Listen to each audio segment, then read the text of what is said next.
दोस्तों आज हम अपवर्तनांक में स्नेल का नियम देखेंगे। अपवर्तनांक का सेकंड टॉपिक है ये।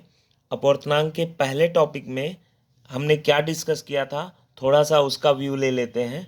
वीडियो में आगे चलने से पहले सभी से रिक्वेस्ट है वीडियो को लाइक और सब्सक्राइब करें ताकि आपको आगे आने वाले वीडियो के नोटिफिकेशन मिलते रहें। देखिए, हम दो मीडियम ले रहे हैं। एक मीडियम है हमारा P, एक मीडियम है हमारा Q। ये एज्यूम कर रहे हैं, मान ले रहे हैं कि माध्यम P विरल है और माध्यम Q सघन है, मतलब माध्यम P रेयरर है और मीडियम Q डेंसर है। ठीक है, अब हम पहले थोड़ा से टॉपिक ए में हमने पिछले वीडियो में क्या देखा था, थोड़ा सा उसका हम व्यू लेंगे। उसके बाद हम टॉपिक बी पर आगे मूव करेंगे। स्नेल का नियम क्या है और उस पर आधारित सूत्र क्या है, उसके क्वेश्चन क्या है, वो सब हम देखेंगे। तो देखिए, आपके पास दो मीडियम है। लाइट रे जो है आपकी मीडियम पी से स्टार्ट की है चलना। ठीक, अब जहां पर ये दोनों मीडियम के बाउंड्री पर आएगी वहां पर हम पहले नॉर्मल ड्रॉ कर लेते हैं, ऐसे ही हमेशा करते हैं। ठीक, अब एंगल हमेशा बना लेते हैं। कहाँ से एंगल मीजर करते हैं हम? नॉर्मल से, अभिलंब से। ये आपका अभिलंब है यानी नॉर्मल। एंगल हमेशा यहीं से मीजर किया जाता है सभी किरणों का। आपतित किरण इसे कहते हैं। आपतित किरण का इससे बना हुआ कोण एंगल हम मान लेते हैं ये आपतन कोण है और ये मान लेते हैं आई, और इसी को हम थीटा कह दे रहे हैं, थीटा पी। ठीक है, आई जो है थीटा पी के इक्वल है। पी मीडियम है, पी मीडियम में जो एंगल होगा उसको थीटा पी कहेंगे। ठीक है, और ये आई के भी बराबर है, इंसिडेंट एंगल के। ठीक, अब आप जानते हैं विरल से सघन में जब किरण जाएगी तो सीधा ना जाके वो कैसे, ऐसे नहीं जाएगी, वो ऐसे जाएगी, अभिलंब की ओर झुक जाएगी, वो ऐसे जाएगी। ठीक, अब ये अपवर्तित किरण हो गई। अपवर्तित किरण का अभिलंब से जो कोण बनता है उसको क्या कहते हैं? अपवर्तन कोण कहते हैं। तो ये आपका अपवर्तन कोण है।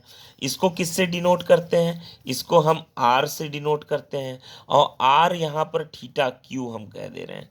इसको हम कह दे रहे हैं थीटा क्यू। ठीक है, इसको हम कह दे रहे हैं थीटा क्यू। ठीक है, अब देखिए जरा ध्यान से, एक बार फिर से हम बोल दे रहे हैं, इसको हम कह दे रहे हैं थीटा क्यू। ठीक, ये है थीटा पी, ये है थीटा क्यू, ये अपवर्तन कोण आर है ये। ठीक, अब कुछ चीजें आप ये बता दीजिए पहले ही। इस मीडियम से इस मीडियम में जाने पर, चूंकि ये विरल है ये सघन है, विरल से सघन में जाने पर स्पीड कम हो जाती है। तो यानी विरल में जो स्पीड होगी वो मान लेते हैं कितनी है लाइट की, वीपी। इसमें जो चाल है मान लेते हैं वीपी। ठीक है, इसमें जो चाल है मान लेते हैं वीपी, और इसमें जो चाल है वो मान लेते हैं, प्रकाश किरण की जो रफ्तार है वो कम होगी, वो मान लेते हैं कितना है, वी क्यू। ये बात आपको क्लियर है? वी क्यू जो होगा, वी क्यू वी क्यू कम होगा किससे? वीपी से। ये बात आपको अच्छी तरह समझ में आती है, इतनी बात। ठीक है, तो अब देखिए ये आगे हम मूव कर रहे हैं। प्रीवियस लेक्चर में हमने क्या डिस्कस किया था वो हम देख लेते हैं।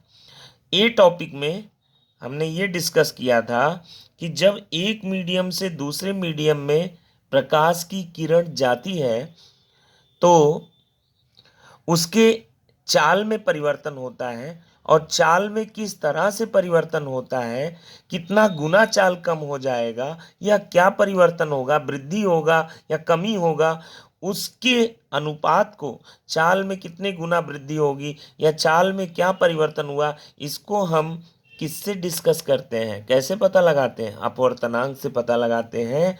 ये हमें अपवर्तनांक से ही पता चलता है कि यहाँ से यहाँ जाने में चाल में कितना कमी हुआ या वृद्धि हुआ। वो हम पिछले टॉपिक ए में हमने देखा था कि अपवर्तनांक कैसे चाल में परिवर्तन को दिखाता है।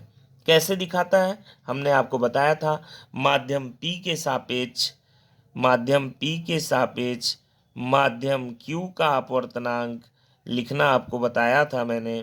इसको ऐसे लिखते हैं, माध्यम P के सापेक्ष माध्यम Q का अपवर्तनांक PNQ इक्वल टू होता है P पहले जो आ रहा है उसमें प्रकाश की चाल अपान जो बाद में आ रहा है उसमें प्रकाश की चाल। Q में प्रकाश की चाल नीचे रहेगी VQ, P पहले आ रहा है तो P में पहले रहेगी।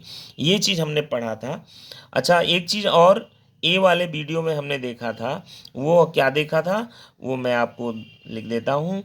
ये फार्मूला उसी में निकल के आया था, PNQ P माध्यम के सापेक्ष Q का अपवर्तनांक बराबर होता है P में प्रकाश की चाल अपान Q में प्रकाश की चाल। और एक हमने और सूत्र जनरेट किया था, ये सूत्र तो अपवर्तनांक का चाल के पदों में है। अपवर्तनांक का एक सूत्र और हमने जनरेट किया था, वो केवल अपवर्तनांक के पदों में था, वायु के सापेक्ष अपवर्तनांक के पदों में था। क्या था बताएंगे? हाँ, अगर चाल के पदों में है तो जो पहले आएगा उस माध्यम में चाल पहले, जो बाद में है अक्षर उस माध्यम में चाल बाद में रहेगा। ठीक। अपवर्तनांक के पदों में उल्टा होता है, जो पहले है उस माध्यम का अपवर्तनांक, उस माध्यम का n अपवर्तनांक वायु के सापेक्ष बाद में रहेगा, और जो बाद में है उस माध्यम का अपवर्तनांक u का अपवर्तनांक वो पहले रहेगा। ठीक है, ये हमने पढ़ा था। तो ये आपका टॉपिक ए वाले वीडियो में हमने देखा था, उसी को मैंने दोबारा आपको बता दिया है। अब हम टॉपिक बी की ओर मूव कर रहे हैं। देखिए स्नेल का नियम क्या है। देखिए यहाँ पर अपवर्तनांक का प्रयोग चालों के तुलनात्मक अध्ययन में किया गया। ठीक है, अब हम अपवर्तनांक का प्रयोग देख रहे हैं। जब अपवर्तन की घटना घटित हुई तो चाल में भी बदलाव हुआ है और एंगल में भी बदलाव हुआ है। जो एंगल यहाँ है वही एंगल यहाँ नहीं है। जो एंगल यहाँ किरण अभिलंब से बना रही है वो एंगल ज़्यादा दिख रही है, और यहाँ किरण अभिलंब से जो बना रही है वो कम दिख रही है। तो कोण में एंगल में भी चेंजेस हुए हैं। एंगल में चेंजेस का भी अध्ययन हम किस तरह से हुआ, एंगल में चेंजेस कितना कम हुआ या ज़्यादा हुआ, वो भी अपवर्तनांक के ही द्वारा अध्ययन करते हैं। जिस तरह चाल में बदलाव का अध्ययन अपवर्तनांक से होता है, जिस तरह चाल में बदलाव का अध्ययन अपवर्तनांक के जरिए हमने किया टॉपिक ए में, अब हम कोण में जो बदलाव होता है उसका अध्ययन करेंगे। अपवर्तनांक से कैसे हम समझ सकते हैं उसको हम टॉपिक बी में कवर करेंगे। तो चाल में वेरिएशन का हमने टॉपिक ए में कवर किया कि चाल में वेरिएशन का अध्ययन हम अपवर्तनांक के जरिए कैसे करते हैं। अब हम एंगल में वेरिएशन का अनुभव, एंगल में वेरिएशन को अध्ययन करेंगे अपवर्तनांक के द्वारा, कि अपवर्तनांक कैसे बताता है एंगल में कितना वेरिएशन हुआ है, वो हम टॉपिक बी में कवर करेंगे स्नेल्स लॉ में। देखिए स्नेल का नियम क्या है वो हम देख लेते हैं। पहले तो स्नेल का नियम, स्नेल्स लॉ। देखिए स्नेल का नियम वही फार्मूला ही है बेसिकली, एक अपवर्तनांक का एक सूत्र भी है ये। यहाँ से अपवर्तनांक का एक सूत्र भी आ जाएगा, अपवर्तनांक का एक फार्मूला भी आ जाएगा, सेकंड फार्मूला आ जाएगा आपका। ये पहला फार्मूला हो गया आपका। सेकंड फार्मूला अपवर्तनांक का सेकंड फार्मूला या सेकंड सूत्र। देखिए क्या है स्नेल का नियम। स्नेल कहते हैं कि माध्यम P के सापेक्ष, माध्यम P के सापेक्ष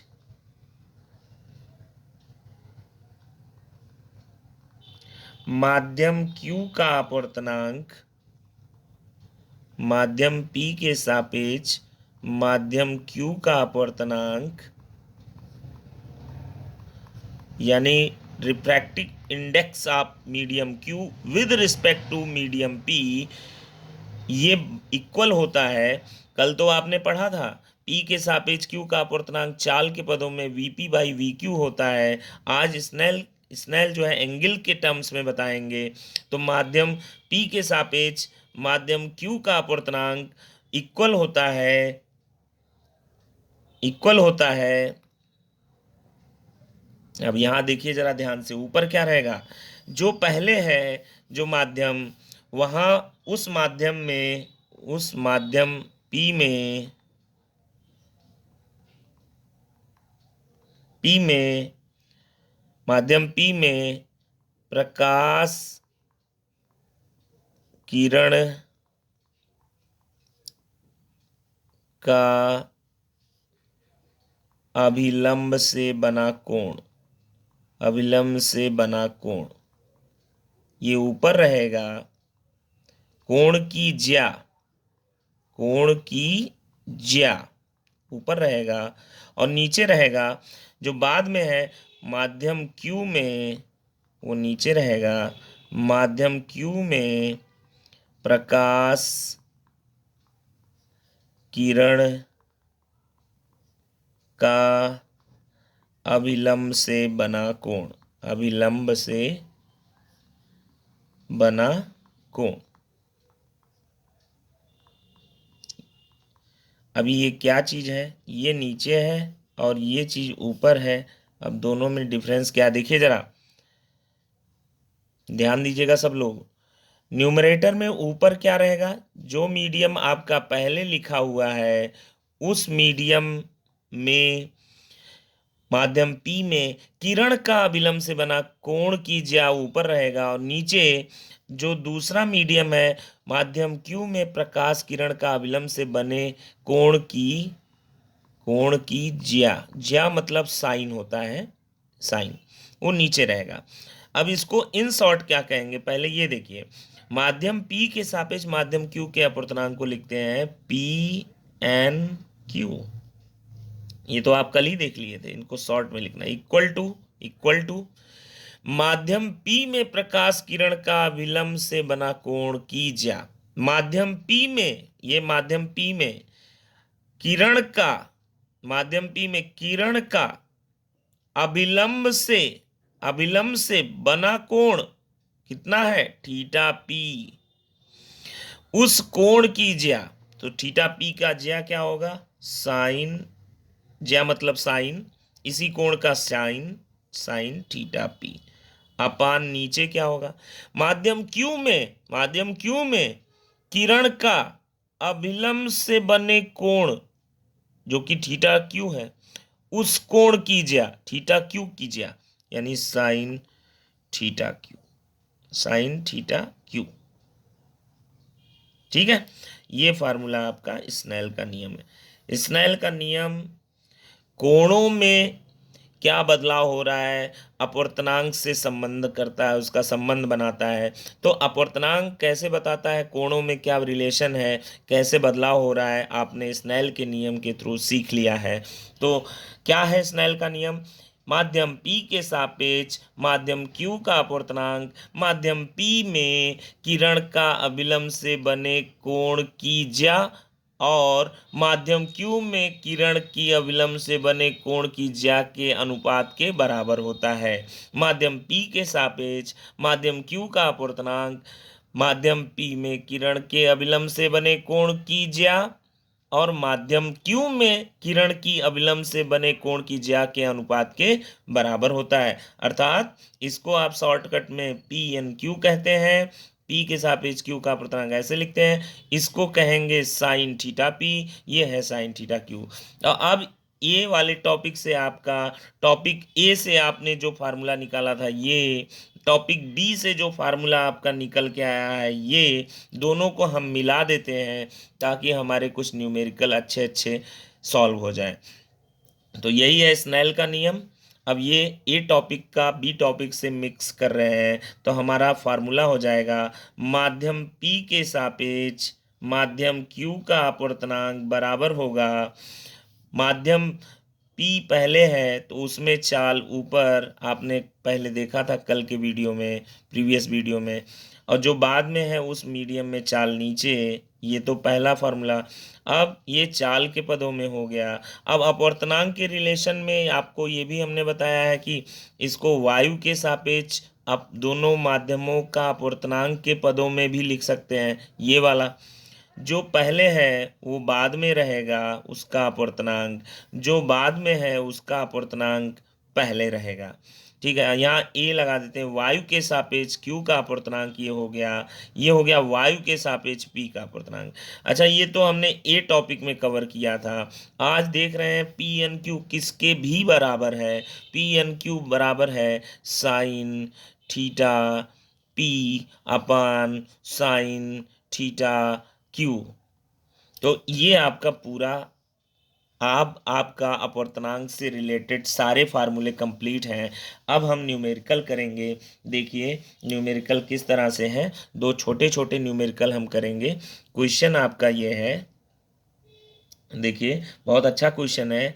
यदि आपकी किरण, प्रकाश किरण, एक किरण वायु से कांच में जा रही है, जैसा चित्र में दिखाया गया है, वायु से कांच में जा रही है, कांच में जा रही है जैसा कि चित्र में दिखाया गया। हम चित्र एक आपको दे रहे हैं, ये क्वेश्चन है आपके लिए, क्वेश्चन है। ये आपका नॉर्मल है अभिलंब, ये आपका नॉर्मल है। और किरण ऐसे आ रही है 60 डिग्री पर, किरण 60 डिग्री पर आ रही है और वो जा रही है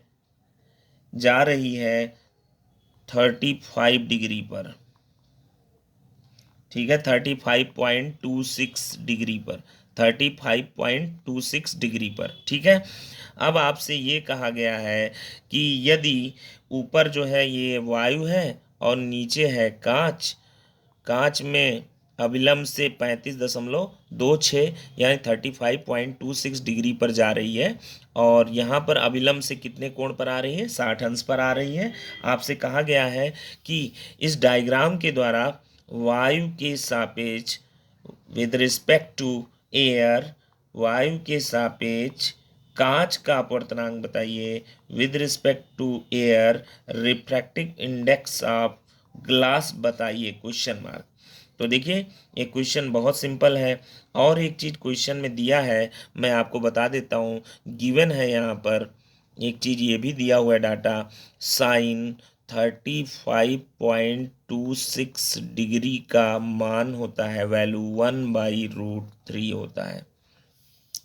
तो अब ये देखिए पूछा है वायु के सापेक्ष कांच का अपूर्णांक, वायु के सापेक्ष तो वायु पहले ए, एन अपूर्णांक एन किसका, कांच का, तो ए एन जी इसको लिखेंगे। वायु के सापेक्ष कांच का अपूर्णांक इक्वल टू, बताइए ए एन जी क्या होगा। देखिए ये फार्मूले में ये नहीं लगेगा आपका, ये वाला नहीं यूज करेंगे, चाल वाला। क्यों नहीं यूज करेंगे दोस्तों, क्योंकि चाल यहाँ दिया नहीं है। ठीक है, ये वाला भी नहीं यूज करेंगे। दोनों मीडियमों का, दोनों माध्यमों का वायु के सापेक्ष अपवर्तनांक आपको नहीं दिया हुआ है, इसलिए ये भी नहीं यूज करेंगे। ये वाला यूज करेंगे क्योंकि एंगल मालूम है। अब अपवर्तनांक निकालने के लिए ये वाला फार्मूला, स्नेल का नियम यूज करेंगे। कैसे यूज करना है, तरीका आपको बताया। जो पहले है उसमें एंगल पहले, जो बाद में है उसमें एंगल बाद में। तो एयर पहले है तो एयर में अभिलंब से ही एंगल मेजर करना है, हमेशा हमेशा अभिलंब से। तो अभिलंब से एंगल 60 डिग्री है, तो 60 का साइन पहले, और जी बाद में है कांच, तो कांच में जो एंगल है वो साइन का, उसका साइन बाद में।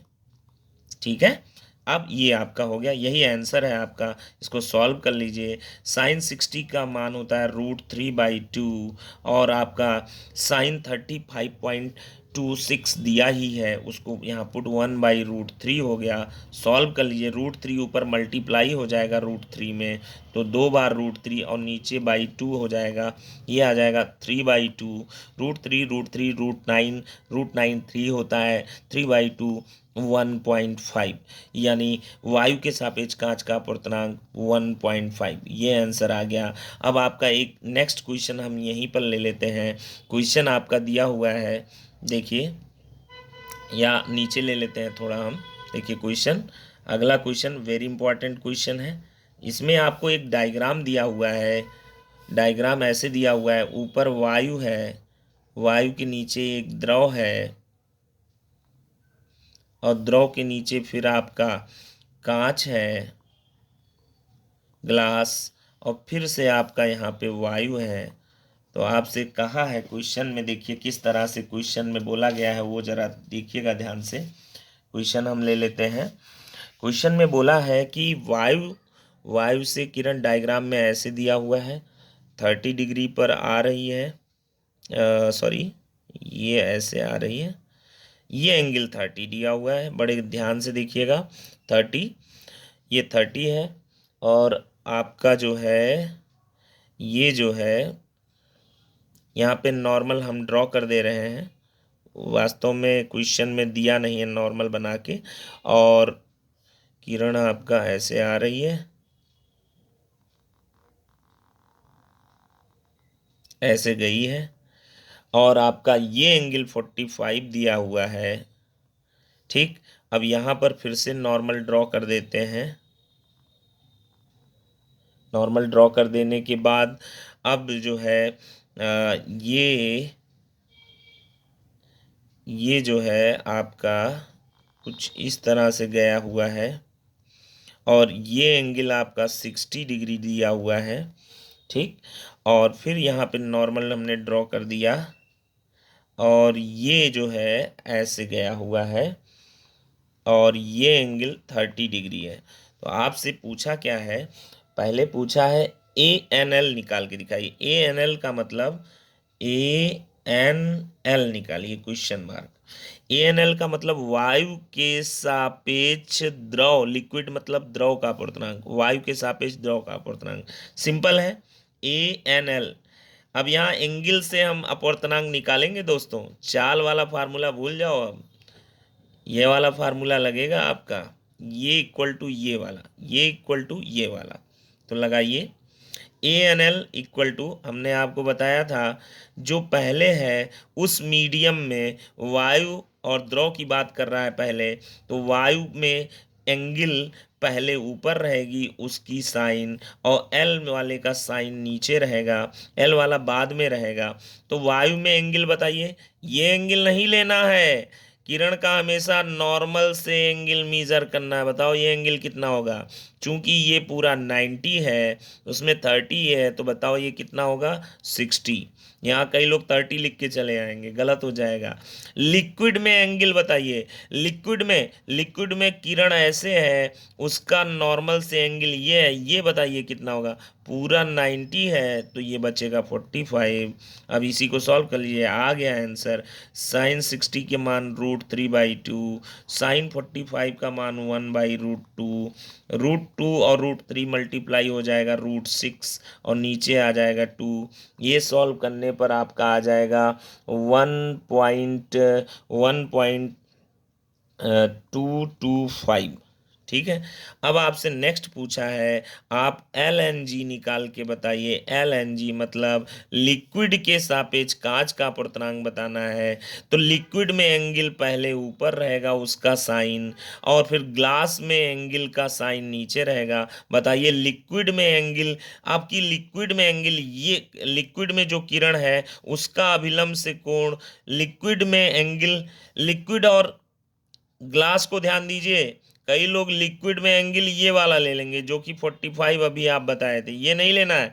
अब लिक्विड से कांच में आप जा रहे हैं, तो अब लिक्विड वाला पहला मीडियम है, इसके लिए अविलंब से ये एंगल माना जाएगा, ये एंगल आपको बताना है। वेरी इंपॉर्टेंट है, ये कैसे आप बताएंगे, देखिए बहुत सिंपल है।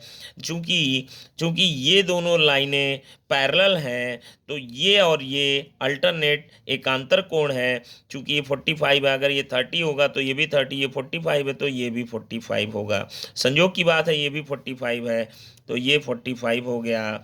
और ग्लास में एंगल बताइए, ये होगा, चूंकि ये 90 है तो ये कितना बचेगा, 30। This is answer. साइन 45 1/√2, और साइन 30 की वैल्यू 1/2। 2 ऊपर जाएगा तो 2/√2 हो जाएगा, और 2 को लिख सकते हैं 2 बार √2, और नीचे √2, ये कैंसिल हो गया तो एल एन जी आ गया, √2 1 पॉइंट जो कि होता है 414। This is answer. ओके, आप लोग वीडियो को लाइक और सब्सक्राइब जरूर करें ताकि आपको आने वाले नेक्स्ट वीडियो के आपको नोटिफिकेशन मिलते रहें। नेक्स्ट वीडियो में हम और अच्छे अच्छे चीज़ें अभी हमें डिस्कस करनी है, अभी ये टॉपिक आगे तक चलता जाएगा।